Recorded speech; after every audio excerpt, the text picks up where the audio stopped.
Bismillahirrahmanirrahim. Assalamualaikum warahmatullahi wabarakatuh. Waalaikumsalam warahmatullahi wabarakatuh. Salam dan bahagia.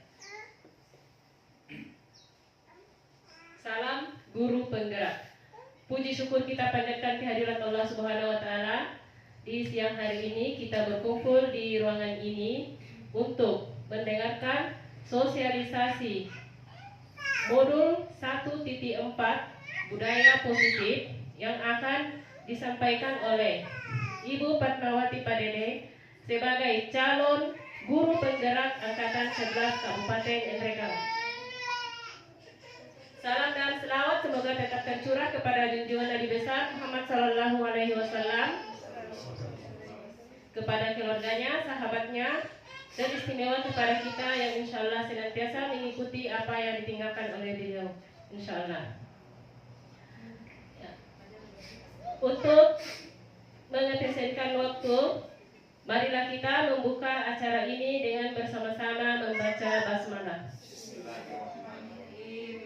Acara selanjutnya adalah sepatah kata dari Kepala Sekolah SDN 147 Peladi yang akan disampaikan oleh Bapak Suwarno Joding SPD MPD. Kepada Bapak kami persilakan.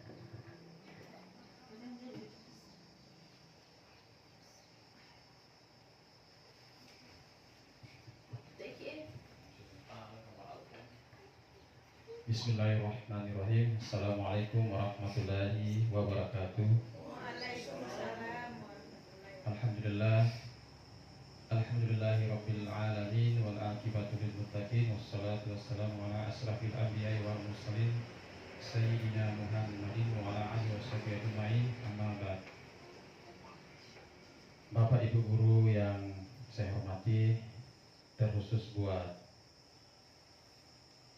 calon guru penggerak angkatan ke-11 yang sama-sama hadir di tengah-tengah kita ini untuk menjalankan sebuah kegiatan terkait dengan modul 1.4 budaya positif di sekolah. Puji syukur kita panjatkan kehadirat Allah Subhanahu wa taala. Pada kesempatan ini kita masih diberi kekuatan, kesempatan untuk hadir bersama, berkumpul di tempat kita ini menjalankan sebuah kegiatan yang tak kalah penting terkait dengan diseminasi budaya positif di sekolah. Kemudian terlebih pula kita kirimkan salawat kepada junjungan Nabi besar kita Muhammad Sallallahu Alaihi Wasallam, kepada keluarganya, kepada sahabat-sahabatnya, bahkan kepada kita yang masih taat dan patuh pada ajaran yang dibawakan oleh beliau. Bapak Ibu guru yang saya hormati, serta calon guru penggerak yang saya hormati pula, izinkan saya untuk berada di depan memberikan sebuah penguatan, memberikan sebuah wejangan arahan terkait dengan keberlangsungan dan penerapan budaya positif yang nantinya pasti akan kita implementasikan di sekolah kita ini, dan diawali dengan diseminasi seperti ini. Ini adalah diseminasi yang kedua kalinya yang berada di sekolah kita ini. Mudah-mudahan kedepannya terjadi lagi diseminasi seperti ini, dan tentunya sangat kita harapkan kegiatan atau budaya positif yang ada saat ini bisa dipertahankan, bahkan ditingkatkan, sehingga sekolah kita ini jauh dari istilahnya budaya positif yang masih kekurangan. Bapak Ibu yang saya hormati, pada kesempatan ini telah hadir rekan kita Ibu Fatmawati Padedeng yang akan melakukan diseminasi atau istilahnya menyebarkan budaya positif, pemahaman kita terkait dengan budaya positif yang telah beliau pelajari selama kurang lebih 2 bulan ini lamanya. beliau telah mempelajari berbagai macam terkait dengan budaya positif. Nah, pada kesempatan pada siang hari ini tibalah saatnya beliau ingin mempresentasikan, mensosialisasikan budaya positif yang telah mereka dapatkan dalam diklat calon guru penggerak angkatan ke-11. Mohon kiranya kita bisa bekerja sama, mohon kiranya kita bisa saling mendukung, memberikan masukan terkait kegiatan ini agar kiranya kegiatan ini bisa berjalan dengan lancar sesuai dengan apa yang diharapkan. Tentunya materi yang disampaikan oleh Ibu sebentar ini adalah materi budaya positif yang pastinya budaya positif ini adalah salah satu aset kita ketika kita ingin mendapatkan atau menciptakan atau mewujudkan peserta didik yang berbahagia, menciptakan peserta didik yang ramah di sekolah. Saya kira ini adalah awal mula sehingga semua ini bisa terjadi dengan adanya budaya positif di sekolah. Bapak Ibu yang saya hormati, pada kesempatan ini diharapkan kepada calon guru penggerak untuk memaksimalkan potensi-potensi yang ada pada diri maupun di lingkungan untuk mendiseminasikan atau menyebarkan budaya positif ini yang tentunya sebentar lagi akan dilaksanakan. Terima kasih. Assalamualaikum warahmatullahi wabarakatuh.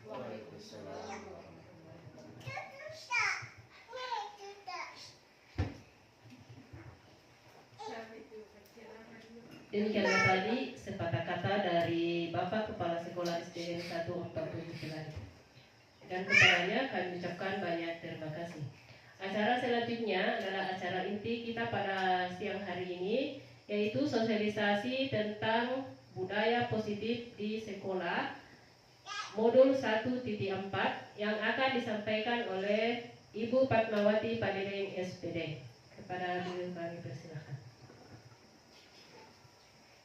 Bismillahirrahmanirrahim. Assalamualaikum warahmatullahi wabarakatuh. Yang terhormat Bapak Kepala Sekolah serta Bapak Ibu guru hebat yang saya hormati, mohon izin Pak, saya akan memaparkan aksi nyata diseminasi budaya positif di sekolah. Perkenalkan, nama saya Fatmawati Padedeng, calon guru penggerak angkatan 11 Kecamatan Curio, Kabupaten Ningrat dari SDN 147 Pelali. Baiklah, saya akan memaparkan aksi nyata di modul 1.4 diseminasi budaya positif di sekolah.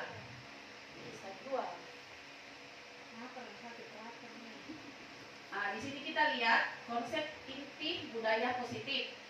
Yang pertama adalah perubahan paradigma belajar, yang kedua disiplin positif, kemudian kebutuhan dasar manusia, motivasi perilaku manusia, posisi kontrol guru, keyakinan kelas, dan segitiga restitusi.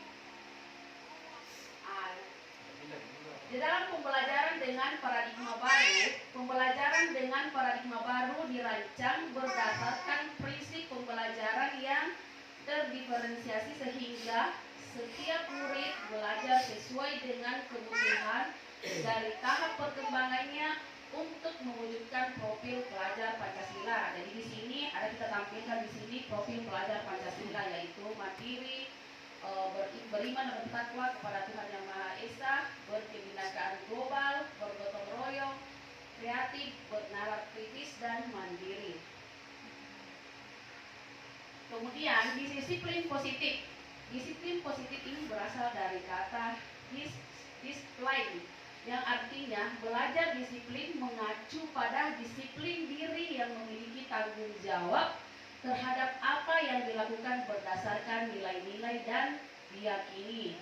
Kemudian, disiplin positif merupakan salah satu cara penerapan disiplin yang bertujuan untuk menumbuhkan kesadaran serta memberdayakan peserta didik tanpa imbalan penghargaan atau reward, ancaman atau hukuman. Nah, dari di sini kita tidak boleh melakukan salah satu penghargaan dalam kelas.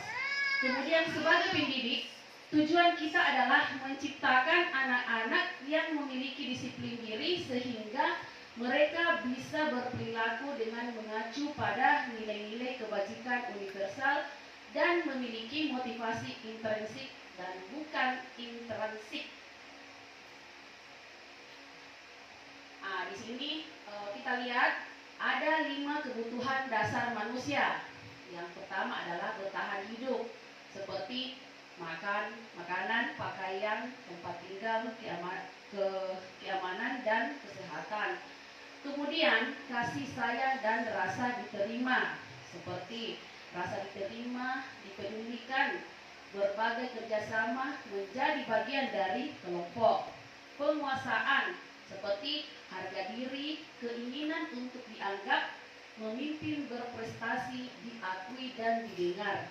Kemudian kebebasan, seperti mandiri, memiliki pilihan, mencoba hal baru, mampu mengendalikan arah dirinya. Kemudian yang terakhir adalah kesenangan, bermain humor dan antusias dan tertawa. Kemudian di sini kita memotivasi perilaku manusia. Jadi motivasi merupakan dorongan yang timbul pada diri seseorang secara sadar atau tidak sadar untuk melakukan suatu tindakan dengan tujuan tertentu, seperti menghindari ketidaknyamanan dan hukuman. Seperti murid melakukan disiplin diri karena ia takut dihukum. Ini merupakan motivasi ekstrinsik. Kemudian mendapatkan imbalan atau penghargaan dari orang lain. Nah, seperti tadi dikatakan memberikan penghargaan. Contohnya, murid melakukan disiplin diri karena ia ingin mendapatkan imbalan.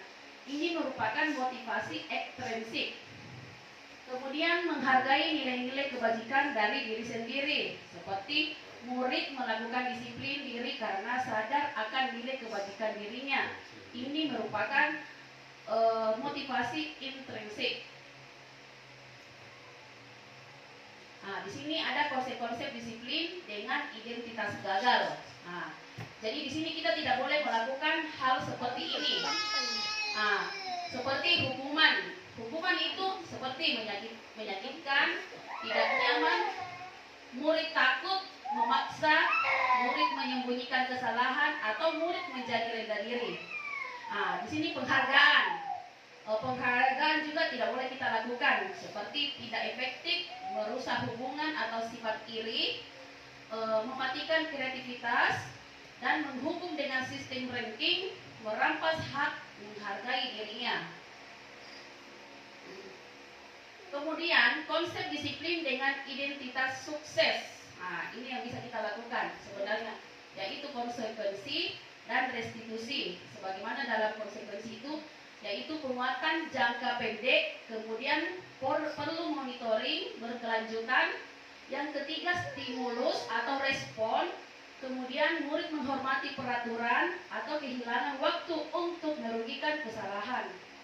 Nah, kemudian di restitusi, murid bertanggung jawab untuk perilakunya, kemudian fokus pada pemecahan masalah jangka panjang, dan murid menghormati dirinya dan orang lain, serta murid bersemangat memperbaiki dirinya. Nah, di sini kita lihat lagi konsep disiplin pendekatan restitusi. Nah, jadi ini adalah sebuah cara menanamkan disiplin positif pada murid. Pengertian restitusi. Restitusi adalah proses menciptakan kondisi bagi murid untuk memperbaiki kesalahan mereka sehingga mereka bisa kembali pada kelompok mereka dengan karakter yang lebih kuat. Kemudian apa ciri-ciri dari restitusi? Nah, yang pertama adalah bukan menebus kesalahan namun belajar dari kesalahan. Kemudian memperbaiki hubungan. Kemudian tawaran bukan paksaan. menuntut untuk melihat ke dalam diri, fokus pada karakter bukan tindakan, kemudian menguatkan dan fokus pada solusi. Jadi di sini ada perbedaan. Contoh kasus, di sini saya ambil kasus siswa sering tidak mengerjakan PR. Di sini saya tampilkan kasus siswa sering tidak mengerjakan PR.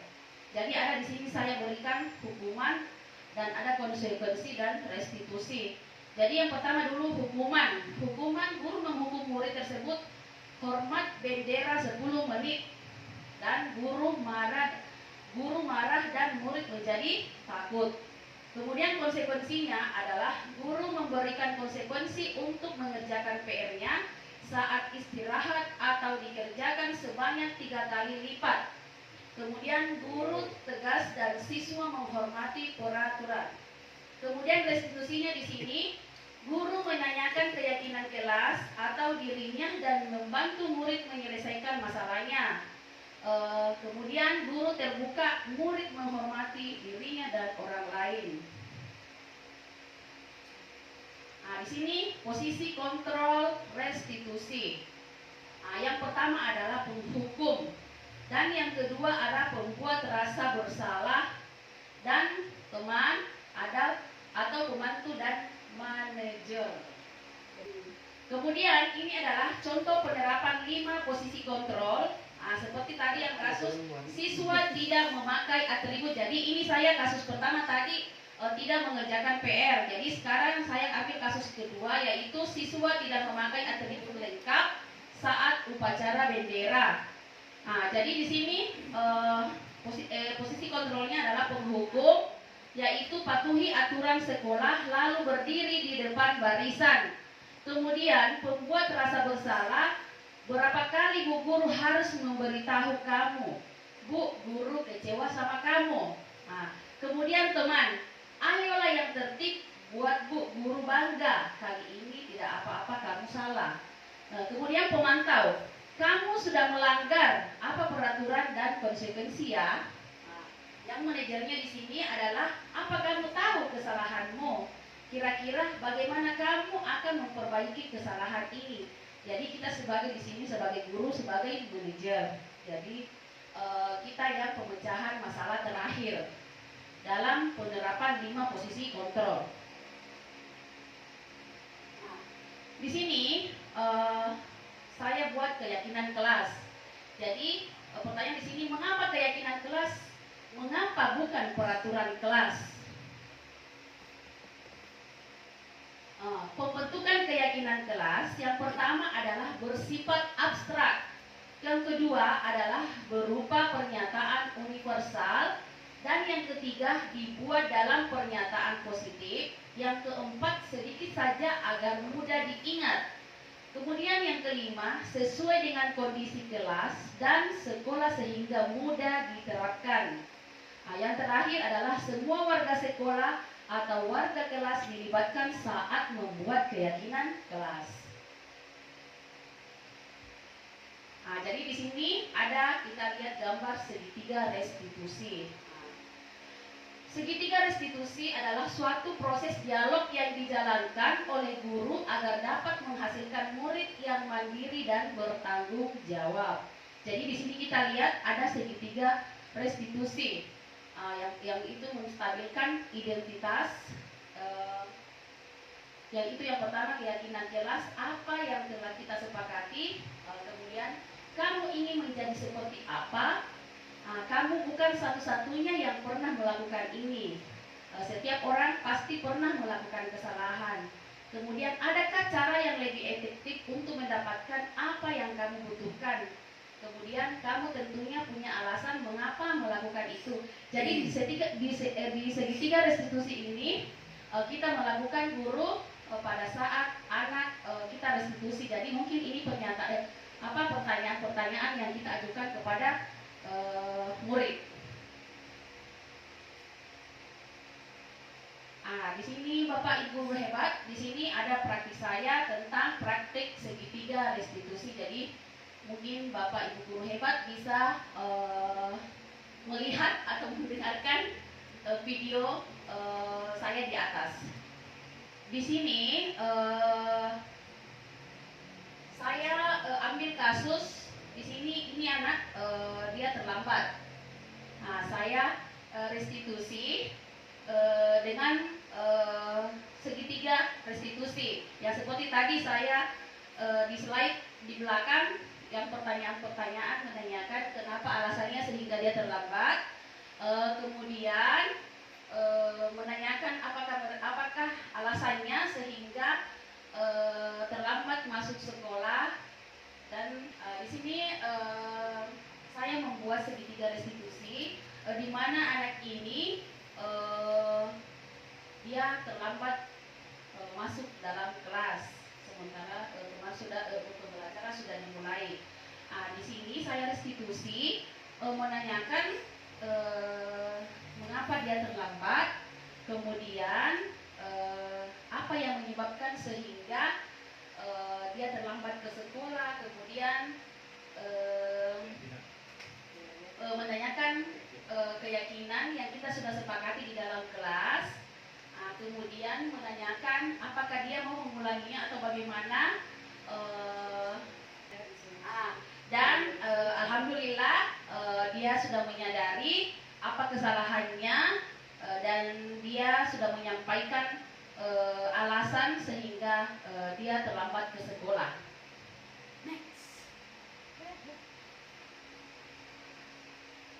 Di sini kita menstabilkan identitas. Menstabilkan identitas berdasarkan prinsip membuat kesalahan adalah bagian dari proses pembelajaran. Di mana di sini yang pertama adalah berbuat salah itu wajar. Yang kedua, tidak ada manusia yang sempurna. Yang ketiga, ibu bapak tidak mau mencari siapa yang salah, tapi ibu bapak ingin mencari solusi dari permasalahan ini. Yang keempat adalah kamu merasa berhak begitu. Di sini juga validasi tindakan yang salah. Jadi ini tindakan yang tidak boleh kita lakukan. Berdasarkan prinsip setiap perilaku berupaya memenuhi suatu kebutuhan tertentu, di mana kamu pasti punya alasan mengapa melakukan hal itu. Yang kedua, padahal kamu bisa melakukan yang lebih buruk dari ini ya. Kemudian yang ketiga, kamu patut bangga karena telah melindungi sesuatu yang penting buatmu. Yang keempat, kamu melakukannya karena mempertahankan sesuatu yang penting bagimu. Jadi demikianlah pemaparan saya di modul 1.4 budaya positif. Mungkin ada pertanyaan atau ada tanggapan yang Bapak Guru hebat yang bisa kita lakukan. Sekian, Assalamualaikum warahmatullahi wabarakatuh.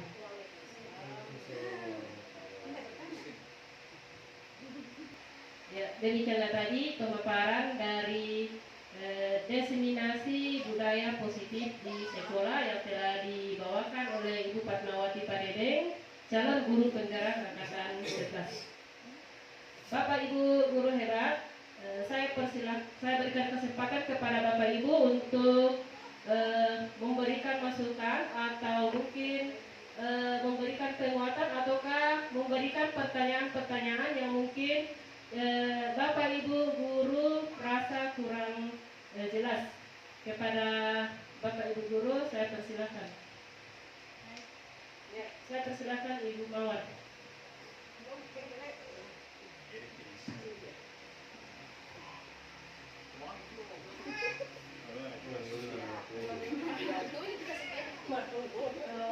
Terima kasih atas kesempatan yang diberikan kepada saya.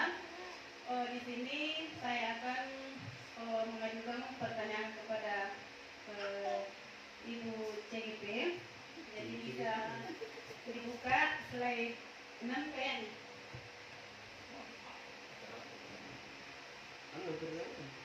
Di slide 6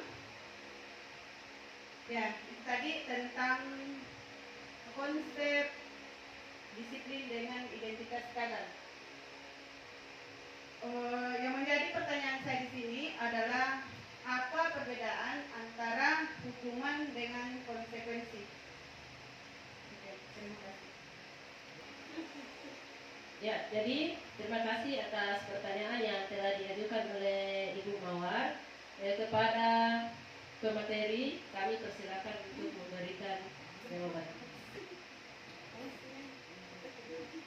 Ya, terima kasih pertanyaannya yang bagus sekali. Di sini konsep disiplin dengan identitas gagal. Jadi perlu kita garis bawahi di situ dengan identitas gagal. Jadi di sini kita tidak boleh melakukan hukuman dengan penghargaan. Tapi pertanyaan Ibu adalah apa perbedaan hukuman dengan konsekuensi? Jadi di sini hukuman di situ sudah dijelaskan bahwa menyakitkan, otomatis di dalam proses pembelajaran kita tidak boleh memakai hukuman karena itu salah satunya adalah menyakitkan seperti memukul, mencubit, itu tidak boleh kita lakukan.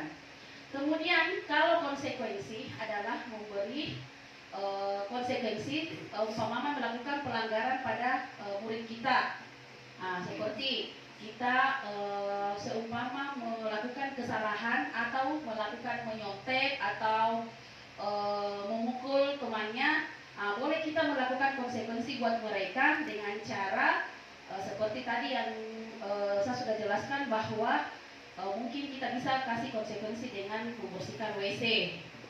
Itu salah satu adalah konsekuensi. Jadi di situ kita bisa bedakan antara hukuman dan konsekuensi. Jadi kalau hukuman itu menyakiti badan, jadi artinya ke fisik. Di sini konsekuensi adalah penguatan jangka pendek, perlu memonitoring berkelanjutan. Jadi kita memberikan konsekuensi yang bersifat pembelajaran buat mereka. Mungkin seperti itu atau mungkin ada tanggapan lain.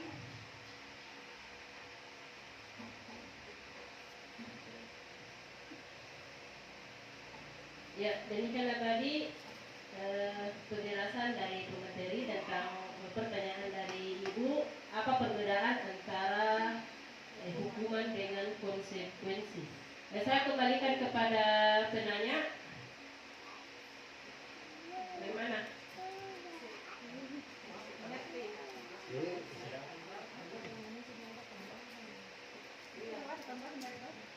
Ya, mungkin ada tambahan. Jadi karena tadi penjelasan dari pemateri dan kepada penanya kami kembalikan. Bagaimana? Iya, itu. Tadi apa yang dijelaskan oleh pemateri, sebenarnya saya terlalu belum paham betul mengenai perbedaan antara hukuman dengan konsekuensi. Jadi di sini saya minta kepada rekan-rekan yang teman yang lain, siapa tahu ada masukan yang bisa membuat saya lebih paham lagi tentang perbedaan antara hukuman dengan konsekuensi. Ya, dari penjelasan tadi Ibu Mawar mengatakan bahwa beliau belum terlalu paham betul tentang perbedaan antara konsekuensi dengan hukuman. Mungkin ada dari Bapak Ibu yang bisa memberikan penguatan atau tambahan. Ya, saya persilakan kepada Bapak Kepala Sekolah.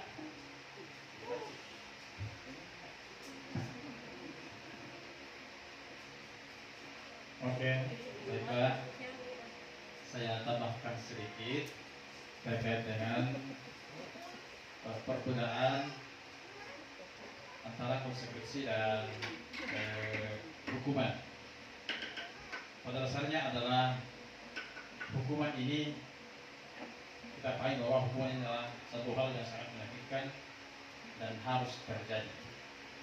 Kemudian hukuman tidak sejalan dengan pelanggaran yang dilakukan oleh peserta didik. Sementara konsekuensi itu wujudnya adalah tidak menyakitkan, kemudian selaras dengan pelanggaran yang dilakukan oleh peserta didik. Contohnya misalkan anak yang terlambat datang di sekolah tiba-tiba diberikan hukuman fisik menyakitkan seperti pukulan, cubitan, dan lain-lain. Sementara bila kita melakukan pendekatan dengan cara konsekuensi, mungkin saja kita bisa arahkan untuk sebelum masuk ke sekolah, sebelum masuk ke kelas kita arahkan dulu untuk memungut sampah atau menulis catatan perjanjian. Nah, seperti itu namanya konsekuensi. Saya kira seperti itu wujud perbedaannya antara hukuman dan konsekuensi. Intinya di sini adalah hukuman adalah hal yang sangat menyakitkan dan harus terjadi, kemudian tidak relevan dengan pelanggaran yang sedang kita lakukan. Sementara konsekuensi adalah sesuatu yang sejalan dengan pelanggaran yang dilakukan, kemudian tidak menyakitkan, namun menyakitkan pada fisik, tapi pada perasaan atau jiwa peserta didik. Mungkin itu yang bisa saya sampaikan. Oleh Bu Moderator, kembalikan. Demikianlah tadi penjelasan dari Bapak Kepala Sekolah. Bagaimana dengan Ibu Mawar? Sudah paham. Ya, alhamdulillah. Ya, saya berikan kesempatan kepada Bapak Ibu guru yang lain. Mungkin masih ada yang belum dipahami dari materi yang disampaikan oleh pemateri tadi. Ya, saya persilakan kepada Pak Abdal.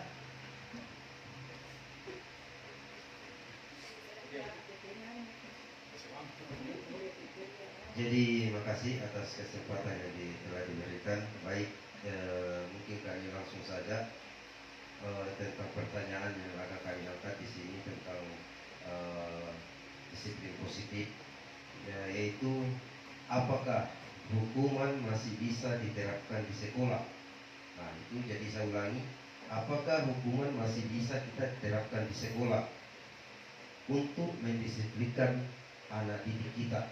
Jadi mungkin ini adalah pertanyaan yang langsung kita tangkapi atau langsung kita lihat di sekolah kita. Mudah-mudahan di kegiatan ini pemateri dapat menjelaskan tentang pertanyaan yang saya sebutkan tadi. Terima kasih. Ya, terima kasih atas pertanyaan dari Pak Abdal tadi, di mana pertanyaannya mengatakan bahwa apakah hukuman masih dapat diterapkan di sekolah untuk mendisiplinkan peserta didik. Kepada pemateri kami persilakan. Makasih banyak. Tadi pertanyaannya, apakah hukuman bisa diterapkan di sekolah? Jawabannya mungkin kita sudah tahu setelah kita melihat pemaparan saya tadi bahwa hukuman itu tidak boleh kita lakukan di sekolah. Karena hukuman itu kita tahu bahwa hukuman itu bersifat kekerasan. Jadi mungkin hukuman di sini bagusnya kita ubah dengan konsekuensi. Dengan cara yang pertama pada saat pembelajaran kita melakukan yang pertama kita lakukan adalah melakukan kesepakatan kelas, membuat peraturan-peraturan yang harus kita sepakati dengan murid kita di dalam kelas. Jadi itu yang pertama, sehingga kita menghindari dengan yang namanya hukuman. Jadi hukuman ini Pak tidak boleh lagi kita lakukan kepada murid. Jadi kita menggantikan dengan konsekuensi. Dengan cara tadi yang pertama kita lakukan adalah melakukan kesepakatan kelas. Begitu penjelasannya Pak. Ya, demikianlah tadi penjelasan dari pemateri tentang apakah hukuman masih bisa diberlakukan di sekolah untuk mendisiplinkan peserta didik. Saya kembalikan kepada penanya tadi, bagaimana? Terima kasih. Jadi mungkin jawaban yang telah disampaikan oleh pemateri mungkin sudah bagus.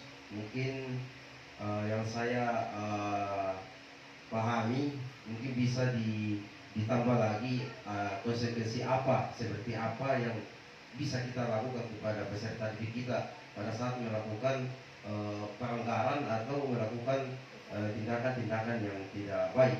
Jadi konsekuensi apa? Karena tadi kita katakan bahwa kita melakukan, jangan kita melakukan hukuman, tapi kita lakukan konsekuensi. Nah, kita harus lakukan konsekuensi, artinya kita bikin peraturan di dalam kelas. Jadi ya mungkin bisa diperluas peraturan-peraturan apa saja yang bisa kita lakukan di setiap kelas kita. Nah, mungkin itu bisa ditambahkan sedikit. Terima kasih kepada Abdal. Saya kembalikan kepada pemateri untuk menjawab pertanyaan. Jadi baiklah, jadi kita di sini lihat pada saat kita berlangsung pembelajaran. Nah, di sini tadi yang pertama kan saya tadi katakan bahwa yang pertama adalah kita membuat kesepakatan kelas. Jadi sebelum kita membuat kesepakatan kelas, kita hadirkan dulu semua peserta didik kita. Nah, yang pertama contoh, dilarang membuang sampah di dalam kelas. Nah, jadi kita tulis di situ pertama, dilarang membuang sampah di dalam kelas. Jadi pada saat itu kan sudah masuk kesepakatan kelas kita. Nah, artinya sudah ditempel di dalam kelas. Kemudian pada saat proses pembelajaran, ada salah satu murid yang membuang sampah di dalam kelas. Kita boleh menegur atau memberikan konsekuensi, jangan memberikan hukuman, jangan langsung memarahi. Jadi kita mungkin adakan restitusi di sini. Tapi itu dilakukan pada saat pembelajaran selesai. Begitu Pak. Jadi nanti kita lakukan konsekuensinya pada saat proses pembelajaran selesai. Kemudian kita restitusi. Disinilah kita berfungsi namanya segitiga restitusi. Jadi tergantung Pak dari permasalahan apa yang kita lakukan. Jadi itu ya tadi intinya Pak, kita melakukan kesepakatan kelas dan membuat aturan kelas yang kita berlakukan, karena kita juga tidak bisa memberikan konsekuensi kalau memang tidak ada kesepakatan. Begitu Pak. Sekian dan terima kasih. Ya, saya kembalikan kepada penanya. Super sekali. Luar biasa. Atau mungkin ada tambahan dari Bapak Ibu Guru? Cukup.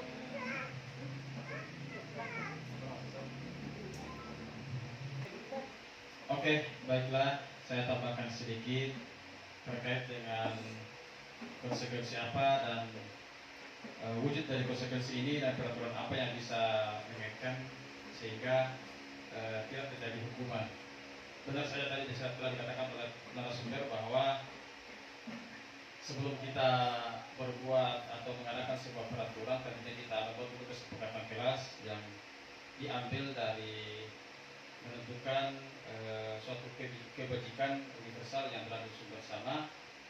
Di situ kita cantumkan di dalam, sehingga pada saat anak-anak kita melanggar atau membuat kesalahan, tentunya tidak langsung dihardik atau digertak atau apa, karena itu bisa menghilangkan semangat anak-anak kita untuk belajar, kemudian mereka takut. Nah, dalam keadaan takut anak-anak kita ini pasti akan tidak bersemangat untuk belajar, dan yang paling mirisnya lagi kalau mereka takut untuk datang ke sekolah. Tentunya tadi konsekuensi ini dilakukan sejalan dengan pelanggaran anak-anak kita yang mereka lakukan. Seperti tadi dikatakan oleh Ibu narasumber bahwa ketika mereka telah sepakati di kelasnya untuk membuang sampah, maka ketika mereka melanggar, maka contoh konsekuensi yang diberikan adalah bisa dengan memberikan kegiatan ataukah melakukan dengan kegiatan segitiga restitusi. Tentunya segitiga restitusi ini tidak langsung dilaksanakan di kelas, namun dilaksanakan ketika pembelajaran telah selesai, karena tentu saja kalau ini dilakukan di dalam kelas akan mengganggu proses belajar kita di kelas. Nah, saya kira ini yang bisa saya tambahkan sedikit terkait dengan konsekuensi dan aturan-aturan yang mengikat agar supaya tidak terjadi hukuman. Saya kembalikan kepada moderator. Ya, demikianlah tadi tambahan yang telah disampaikan oleh Bapak Kepala Sekolah. Dan kepadanya kami ucapkan banyak terima kasih. Mungkin masih ada dari Bapak Ibu yang ingin memberikan masukan atau ingin menyampaikan pertanyaan-pertanyaan. Saya persilakan. Ya, saya persilakan kepada Pak Muhsin. Baik, terima kasih atas kesempatannya. Sedikit saya akan memberikan sebuah pertanyaan kepada Ibu Fatmawati Padedin sebagai CGP Angkatan 11. Ya. Adapun yang saya tanyakan, apa perbedaan peraturan kelas dengan keyakinan kelas? Ya, mungkin itu yang dapat saya tanyakan, yang saya kembalikan. Ya, terima kasih atas pertanyaan yang diajukan oleh Pak Muhsin. Di mana pertanyaannya, apa perbedaan antara peraturan kelas dengan keyakinan kelas? Kepada pemateri kami persilakan. Makasih pertanyaan dari Pak Muhsin. Di sini pertanyaannya adalah apa perbedaan peraturan kelas dan keyakinan kelas. Jadi di sini kita mungkin Bapak Guru hebat sudah melakukan hal yang kita kerja di dalam kelas yang seperti peraturan kelas. Jadi kalau peraturan kelas itu mungkin kita guru yang membuat. Itu perbedaannya. Kemudian yang keyakinan kelas kita buat bersama dengan murid. Yang seperti tadi pertanyaan dari Pak Abdal itu perlu kita, bukan perlu karena wajib. Wajib itu perlu kita lakukan membuat keyakinan kelas dengan murid kita. Sehingga kita hindari dengan yang namanya hukuman dan konsekuensi. Dan itu peraturan kelas kita sebagai guru, kita guru yang membuat. Seperti kita di sekolah kita ini mungkin kita dengan kepala sekolah membuat peraturan kita tentang pelanggaran-pelanggaran kita di sekolah. Jadi itu perbedaannya antara peraturan kelas dengan keyakinan kelas. Jadi itu kalau peraturan kita sebagai guru, sebagai pendidik, yang kemudian yang keyakinan kelas kita bersama, kita berwali kelas dengan beserta dengan anak-anak peserta didik kita. Seperti itu, Pak. Ya, demikian tadi penjelasan dari Ibu Pemateri tentang perbedaan antara peraturan kelas dan keyakinan kelas. Di mana pemateri tadi menyampaikan bahwa dalam penyusunan peraturan kelas itu kita tidak melibatkan peserta didik. Ya, jadi kita sebagai guru membuat peraturan kelas itu tanpa melibatkan peserta didik. Sementara dalam pembuatan keyakinan kelas itu antara guru dan peserta didik itu saling bekerja sama atau berkolaborasi untuk membuat keyakinan kelas di dalam kelas tersebut. Bagaimana, Pak Muhsin? Paham, sudah jelas. Ya, mungkin masih ada tambahan? Ya, mungkin saya bisa juga tambahkan di sini perbedaannya yang kedua. Kalau peraturan kelas itu biasanya menggunakan kata-kata yang negatif. Misalnya dilarang makan di dalam kelas, itu menggunakan kalimat-kalimat yang negatif. Nah, dalam pembuatan keyakinan kelas itu tidak ada lagi kalimat-kalimat negatif, tetapi kita menggunakan kalimat-kalimat positif. Misalnya makan setelah jam istirahat, atau misalnya membuang sampah pada tempatnya, itu keyakinan kelas. Kalau peraturan kelas itu misalnya dilarang membuang sampah di dalam kelas, jadi itu ada kata-kata negatifnya, dilarang. Ya, jadi itu di peraturan kelas. Kemudian dalam keyakinan kelas itu kita tidak temukan lagi kalimat-kalimat yang negatif, tetapi di situ ada kalimat-kalimat positif. Bagaimana dengan Bapak Ibu? Mungkin masih ada yang bisa menambahkan? Ya, saya persilakan kepada kepala sekolah. Baiklah, perbedaan antara peraturan kelas dengan keyakinan kelas tentunya dari bahasanya saja sudah membedakan. peraturan itu yang pastinya adalah dibuat oleh satu pihak, sementara kalau keyakinan kelas adalah adanya kolaborasi antara warga sekolah, baik itu guru, siswa maupun guru dan tenaga pendidikan yang ada di sekolah. Kemudian peraturan ini tadi disampaikan oleh Ibu narasumber bahwa masih terikat oleh kalimat-kalimat atau kata-kata negatif seperti ucapan dilarang, tidak boleh. Nah, sementara kalau kita di keyakinan kelas itu kalimat negatif ini sudah diganti dengan kalimat-kalimat yang bersifat positif. Nah, dikatakan bahwa dilarang membuang sampah kalau di keyakinan kelas menjadi membuang sampah pada tempatnya. Tentu ini jelas sekali perbedaan yang kita lihat, adanya kalimat negatif dan kalimat positif yang sudah digantikan dengan pada keyakinan kelas. Tentunya pada peraturan kelas juga ini bersifat mengikat. Kemudian kalau keyakinan kelas itu bisa kita selesaikan dengan berbagai macam masalah seperti segitiga restitusi. Saya kira yang saya sampaikan, saya kembali kepada Bu Moderator. Ya, bagaimana dengan penanya tadi? Baiklah Bapak Ibu guru hebat, sebelum kita menutup kegiatan kita pada siang hari ini, saya memberikan kesempatan kepada Bapak Kepala Sekolah untuk memberikan penguatan kepada kita semua. Ya, mudah-mudahan kegiatan kita ini mudah-mudahan materi yang kita dapatkan ini dapat kita terapkan di sekolah kita. Kepada Bapak kami persilakan.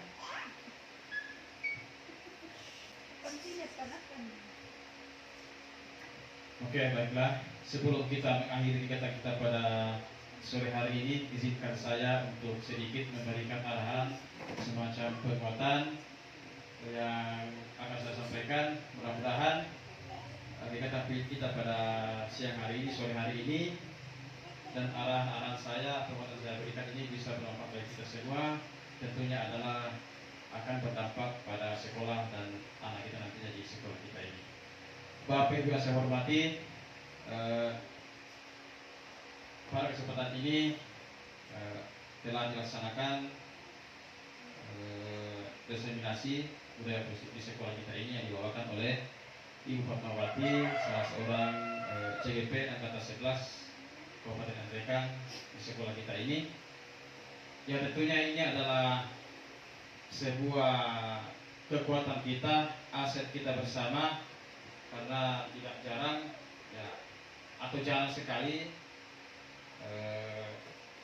guru-guru kita ini bisa terlibat dalam program seperti ini. Tentunya pasti ada pembeda ketika guru kita sebelum mengikuti diklat CGP dan setelah mengikuti diklat CGP, tentunya pasti ada perubahan dalam diri yang terjadi. Mungkin itu di kelas, baik itu juga di lingkungan sekolah ataupun di masyarakat. Yang pastinya adalah pasti ada pembeda ketika guru kita, teman-teman kita sebelum mengikuti CGP dan setelah mengikuti CGP nantinya. Nah, pada kesempatan ini tiba kita pada kegiatan diseminasi budaya positif. Tentunya apa yang Ibu sampaikan ini mudah-mudahan bisa memberikan kita wejangan, bisa memberikan kita pengalaman, wawasan terkait dengan implementasi budaya positif di sekolah kita ini.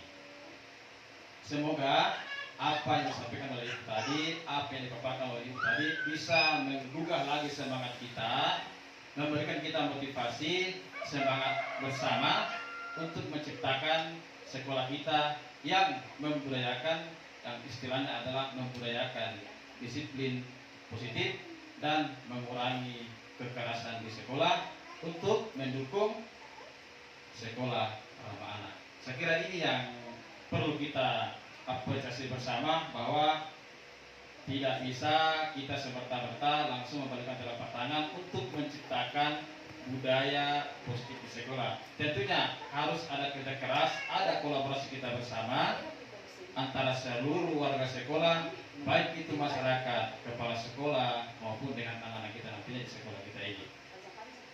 Tentunya dalam budaya positif ini ada juga kita cantumkan dalam platform Merdeka Mengajar. Saya kira kita tidak bisa terlalu miskin dalam menuntut ilmu, tapi setelah kita diseminasi seperti ini, ada juga materi seperti ini pada PMM, dan tentunya kita memiliki akses yang luar biasa untuk menggali pembelajaran ini, mengeksplor ilmu ini terkait dengan budaya positif. Harapan kita bersama, bahkan seluruh masyarakat atau instansi kita di Kabupaten Nganjuk, itu Dinas Pendidikan, mengharapkan kita bisa membudayakan disiplin positif di sekolah kita ini. Contoh kecil adalah yang telah kita lakukan bersama. Saya lihat di kelas kita ini sudah menerapkan namanya keyakinan kelas. Itu adalah salah satu contoh kecil dari penerapan budaya positif di sekolah. Kemudian ketika kita melihat pelanggaran di sekolah, maka kita tidak semerta-merta langsung menghakimi anak-anak kita atau bahkan memberi hukuman, tetapi kita bisa melaksanakan dengan kegiatan segitiga restitusi. Tadi Ibu telah sampaikan tadi bahwa ada 5 posisi kontrol yang perlu kita pahami bersama. Ya, ternyata ada posisi kontrol yang paling efektif, yaitu sebagai manajerial.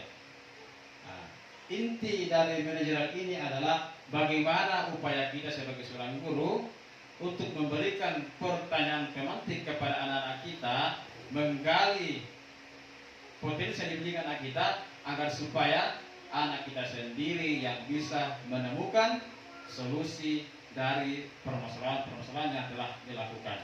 Itu adalah inti dari posisi kontrol sebagai manajerial. Beda lagi dengan posisi lain seperti penghukum, itu kan berbeda lagi. Yang kita harapkan di sekolah kita itu, semua guru-guru di sekolah kita ini memberikan atau menerapkan posisi kontrol sebagai manajerial. Ya, artinya guru membimbing siswa, menggali siswa agar supaya mereka bisa menemukan solusi dari permasalahan mereka sendiri. Kemudian ada juga tadi dikatakan bahwa kebutuhan dasar manusia. Ya, itu juga perlu kita pahami bersama, bahwasanya kebutuhan dasar manusia ini tidak bisa langsung kita generalisasi bahwa semua kebutuhan manusia itu sama. Kalau di sekelas kita ada 40 siswa, 30 siswa, maka ada berbagai kebutuhan mereka yang belum terpenuhi di rumah. Disinilah tugas kita sebagai guru untuk memahami kebutuhan apa saja yang mereka perlukan, yang tidak dapat di rumah bisa kita lengkapi di sekolah ini. Itu harapan kita bersama untuk menciptakan budaya positif di sekolah. Ya. Makanya jangan heran ketika kita di sekolah ada tingkah laku anak-anak yang memang lain dari biasanya, lain dari teman-temannya lain. Mungkin saja karena mereka belum mendapatkan kebutuhan yang mereka harapkan, seperti kebutuhan mungkin kasih sayang, kemudian dihargai, kemudian tahan hidup. Ya, bagaimana anak-anak di sekolah tidak ganggu temannya, tidak gelisah, mungkin mereka kelaparan. Contoh saja seperti ya. Jadi disinilah peran kita sebagai guru, pahami kebutuhan mereka seperti apa, agar supaya nanti kita bisa memberikan kebutuhan-kebutuhan yang seharusnya mereka dapatkan. Saya kira seperti yang sedikit tambahan dari saya. Harapan kita bersama setelah kegiatan diseminasi ini, tentunya semua guru-guru di sekolah kita ini bisa membudayakan dan menerapkan serta mengimplementasikan budaya positif di sekolah. Tentunya dengan hal kecil terlebih dahulu, kemudian kita nanti ubah menjadi hal besarnya. Contoh seperti keyakinan kelas. Nantinya kita akan menerapkan juga segitiga restitusi. Saya kira ini saya sampaikan Bapak Ibu, kurang lebihnya mohon dimaafkan. Assalamualaikum warahmatullahi wabarakatuh. Waalaikumsalam. Saya kembalikan kepada moderator.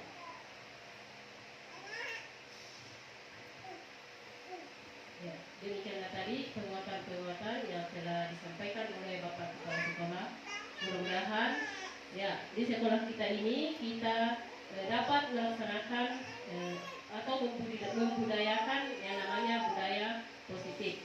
Dan saya kira budaya positif ini sudah banyak kita lakukan ya di sekolah kita ini. Misalnya ya sholat berjamaah di waktu zuhur itu sudah termasuk budaya positif. Ya. Dengan berakhirnya penguatan yang disampaikan oleh Bapak Kepala Sekolah tadi, maka berakhirlah kegiatan kita pada siang hari ini. Atas nama moderator, saya mengucapkan terima kasih dan marilah kita bersama-sama menutup kegiatan kita ini dengan membaca hamdalah. Alhamdulillahirabbil alamin. Kurang lebihnya mohon dimaafkan. Wabillahi taufiq wal hidayah. Wassalamualaikum warahmatullahi wabarakatuh. Waalaikumsalam.